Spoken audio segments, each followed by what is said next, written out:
कर रहे हैं स्टाफ और बदतमीजी कर रहा है। लंच इकट्ठा किया जाएगा, ये गाइडलाइंस है आपकी उसकी। जहाँ तुझे गाइडलाइंस का बोलो मैडम उल्लंघन कर रही है, लंच कर रही है। लंच इकट्ठे करेंगे सब लोग इकट्ठे करते हैं। हाँ इकट्ठे करते हैं। ठीक है। जाओ। आगे की क्या गाइडलाइंस है? आज क्या नहीं होगा मैडम यहाँ पे। उसका बच्चा बीमार है, आप उसके खाते में पैसा है, आप उसका खाता चालू करिए। आपने 100 रुपए जमा करवाए हैं, आपने खाता उसका चालू करवाया, क्यों नहीं उसका पैसा निकाल लेंगे?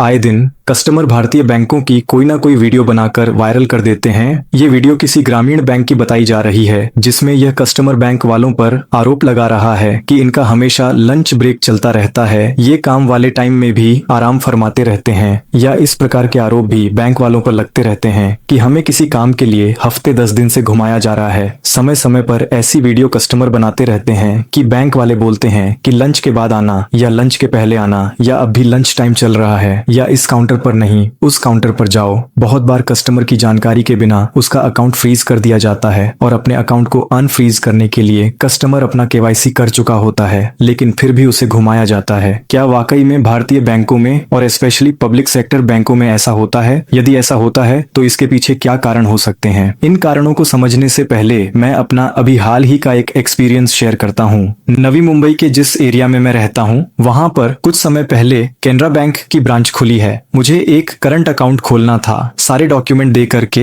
और फॉर्म फिल करके। जो वहां पर लेडी बैंक एम्प्लॉई थी उसने कहा कि जब अकाउंट खुल जाएगा तो मैं 2-3 दिन में आपको कॉल करके बताती हूँ, लेकिन मुझे मालूम था कि शायद 2-3 दिन में अकाउंट न खुले, इसलिए मैं सीधे 1 हफ्ते के बाद कैनरा बैंक की उस ब्रांच में गया। जब उस लेडी बैंक एम्प्लॉई से मैंने पूछा कि क्या मेरा करंट अकाउंट खुल गया है तो वह बड़े ही आराम से बोलती है कि नहीं सर अभी नहीं खुला है। मैंने कहा आपने 1 हफ्ते तक मेरे पेपर ऐसे ही रखे हैं। मुझे गुस्सा आना ही था। मैंने कहा कि मेरे करंट अकाउंट के सभी डॉक्यूमेंट और मेरी फोटो वापस कर दीजिए। फिर वह लेडी एम्प्लॉई कहती है कि सर कल तक आपका अकाउंट खोल देते हैं। मैंने कहा नहीं, 1 हफ्ता तो मेरा वैसे ही वेस्ट हो गया, मेरे सभी डॉक्यूमेंट्स वापस कर दीजिए, मैं किसी दूसरे बैंक में अकाउंट खोल लूंगा। फिर मैं वहां से अपने सारे पेपर वापस लेकर एक्सिस बैंक में यह सोचकर गया कि पब्लिक सेक्टर बैंकों के हाल तो यही रहते हैं, चलो प्राइवेट बैंक भी देख लेते हैं। एक्सिस बैंक में फर्स्ट इंप्रेशन तो उनका ठीक रहा, लेकिन जब डॉक्यूमेंट की बारी आई तो एक्सिस बैंक वाले कहते हैं कि प्रोप्राइटरशिप वाला करंट अकाउंट खोलने के लिए हमारा बैंक शॉप एक्ट वाले सर्टिफिकेट को नहीं मानता है, आपको कोई दूसरा सर्टिफिकेट देना होगा।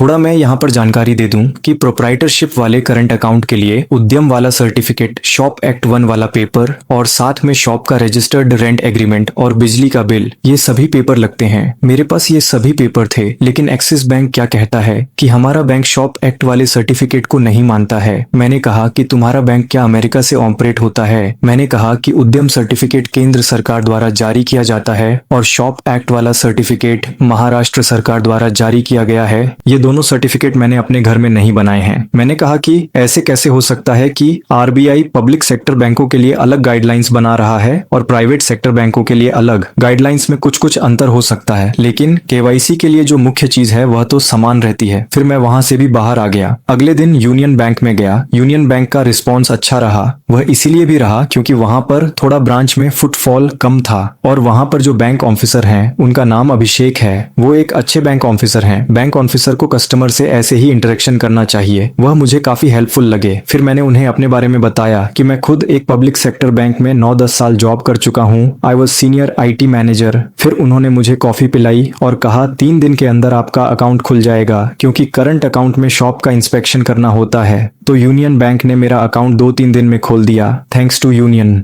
जैसे मैंने कहा कि मैं खुद पब्लिक सेक्टर बैंक में 9-10 साल IT ऑफिसर के तौर पर काम कर चुका हूं, जिसमें से 2.5-3 साल मैं भी एक ब्रांच में जनरल बैंकिंग ऑफिसर वाला काम कर चुका हूं। जब मैं ब्रांच में था तो हम लोग तो आधे घंटे में अकाउंट खोलते थे। आप किसी भी बैंक की ब्रांच में जाते हैं तो वहां पर उनके बहुत से रूल्स लिखे होते हैं कि किसी काम को करने में कितना टाइम लगता है। अकाउंट खोलने में टाइम लगना चाहिए 20 से 30 मिनट। ये टाइमलाइन सभी बैंकों में लिखी होती है। हालांकि ये इस पर भी डिपेंड करता है कि कितना फुटफॉल है और कितने बैंक स्टाफ हैं। लेकिन आरबीआई की ओर से या उस बैंक के हेड ऑफिस की ओर से बैंकों में होने वाले काम की टाइमलाइन जारी की जाती है। जैसा मैंने कहा कि मैं जब एक पब्लिक सेक्टर की ब्रांच में 2.5-3 साल के लिए था तो हम लोग तो आधे घंटे में अकाउंट खोलने, यदि बल्क अकाउंट होते जैसे स्कूल के बच्चों के, तो उनके अकाउंट 1-2 दिन में खोल देते थे। यहाँ पर जो मैंने कैनरा बैंक की नवी मुंबई की एक ब्रांच का जो एक्सपीरियंस शेयर किया, वहां पर हालांकि 3-4 ऑफिसर थे, लेकिन जिनके पास सिस्टम था और जो सिस्टम पर बैठकर काम कर रहे थे वो 2 ही स्टाफ थे।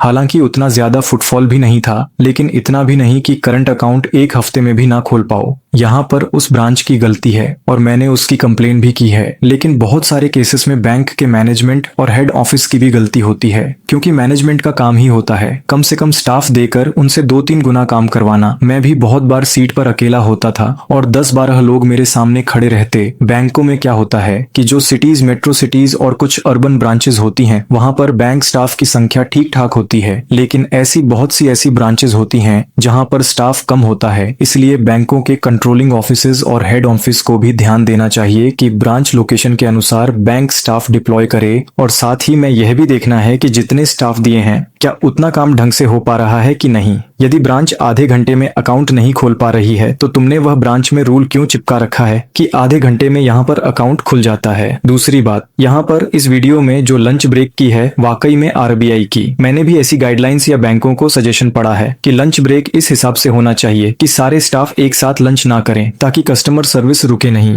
ये कभी नहीं हो सकता है क्योंकि ये इम्प्रैक्टिकल है। ब्रांच में एक सीट पर एक ही होता है, उसका काम दूसरा स्टाफ क्यों करे। अब यदि लोन देने वाला बैंक ऑफिसर लंच करने जाए तो क्या दूसरा बैंक ऑफिसर आधे घंटे तक उसकी सीट का काम करेगा? तो फिर उसे भी आधे घंटे तक अपना काम छोड़ना पड़ेगा। लंच ब्रेक एक साथ होना चाहिए जो अभी तक होता ही है, मुख्यतया 2 से 2:30 बजे। आधे घंटे की तो बात है, आधे घंटे में ऐसी क्या कस्टमर सर्विस इफेक्ट हो जाएगी। यही कस्टमर एप्पल का नया फोन लेने के लिए तो सुबह 3-4 बजे से लाइन में खड़े हो जाते हैं। यही कस्टमर गैस सिलेंडर के लिए कई घंटे लाइनों में खड़े रहते हैं। वहां तो इन्हें कोई दिक्कत नहीं होती, बस बैंक वाले आधे घंटे के लिए लंच ब्रेक लेते हैं तो बड़ी दिक्कत हो रही है। अंत में निष्कर्ष ये है कि बैंकों की भी गलतियां होती हैं, जो कस्टमर को कई बार किसी काम के लिए घुमाते हैं, या एक हफ्ते तक अकाउंट नहीं खोलते हैं, या बार केवाईसी के नाम पर आधार कार्ड मांगते रहते हैं, या पूरी जानकारी दिए बिना कस्टमर को चुपके से इंश्योरेंस चिपका देते हैं। लेकिन आधे घंटे का लंच ब्रेक ये केवल बैंक एम्प्लॉइज का ही नहीं, सभी लोगों का राइट है, उनकी डिग्निटी है। हर कोई हर दिन अपना लंच आधे घंटे में तो करता ही है, तो फिर केवल बैंक वालों से क्या दुश्मनी है। हाँ, बैंक वाले कोई काम नहीं कर रहे हैं या कोई जेन्युइन प्रॉब्लम है, उसकी कंप्लेंट होनी चाहिए। बैंकों के मैनेजमेंट और हेड ऑफिस को इंश्योर करना चाहिए कि सभी ब्रांचेस में सफिशिएंट और कॉम्पिटेंट स्टाफ हैं या नहीं, या काम के बोझ से बैंक एम्प्लॉइज को एक्सप्लॉइट किया जा रहा है।